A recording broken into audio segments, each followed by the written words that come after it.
Hello and welcome to Steps to a Healthy Weight Loss. My name is Julio Olivo. Joining me today is Lisa Mitchell-Bennett with the UT School of Public Health. Lisa, thank you for joining us. Thank you. Today we are talking about becoming a weight loss expert. We're coming to the end of the challenge. People have learned about portion control, calorie intake, but some of them are still feeling a little bit frustrated because they still feel hungry. What can they do? Good question. So the important thing is that we not skip meals, deprive ourselves so much that we're feeling so hungry that we give up all of our healthy changes that we've made. One thing that we need to recognize is that we tend to eat about the same volume of food. We tend to eat the same amount of food, and that's what makes us feel full. So what we want to focus on is eating high volume food that is high in nutrients and vitamins, but low in calories. So you're going to want to eat more low-calorie food. And when I say low-calorie, I don't mean something that has a label that says low-fat or low-calorie. What I mean is increasing the kinds of foods like fruits, fresh fruits and vegetables, and more water, because those they're all high-volume foods that are high in nutrients, and they fill us up so that we will eat less of the kinds of foods that are not healthy for us. Water, you mentioned water. Water is very important. People say that if you drink a glass of water before you sit down to your meal, you feel full.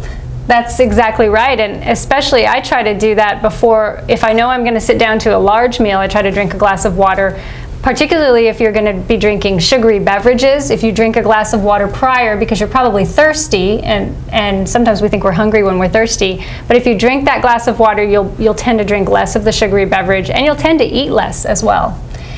And another tip that I have is to add fruits to in between your meals as snacks. And so those are high fiber, high nutrients, they have lots of vitamins, and they also fill you up.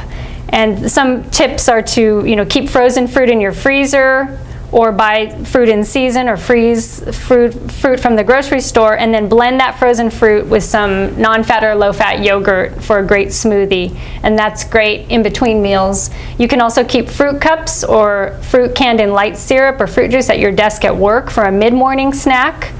Try berries or other fruits in a low-calorie Jell-O as a dessert. I know you like desserts, yes. Julio, so that's a great way to get your sweet tooth satisfied, but to have lower calories.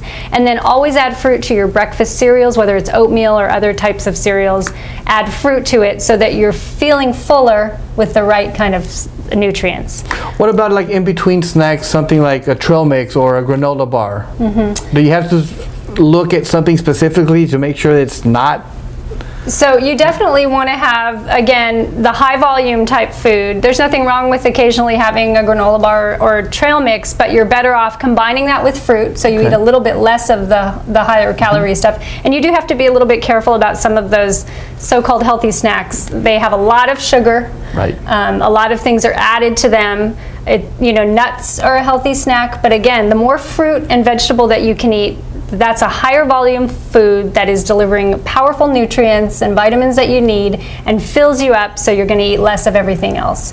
Some great tips for adding vegetables to your meals and to your snacks are to always begin your meal with a salad or a broth soup that has lots of vegetables in it.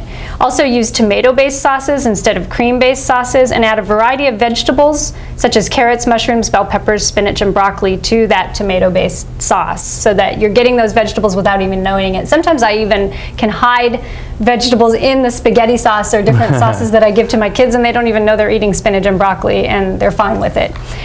Another thing is to add frozen vegetables to your meal.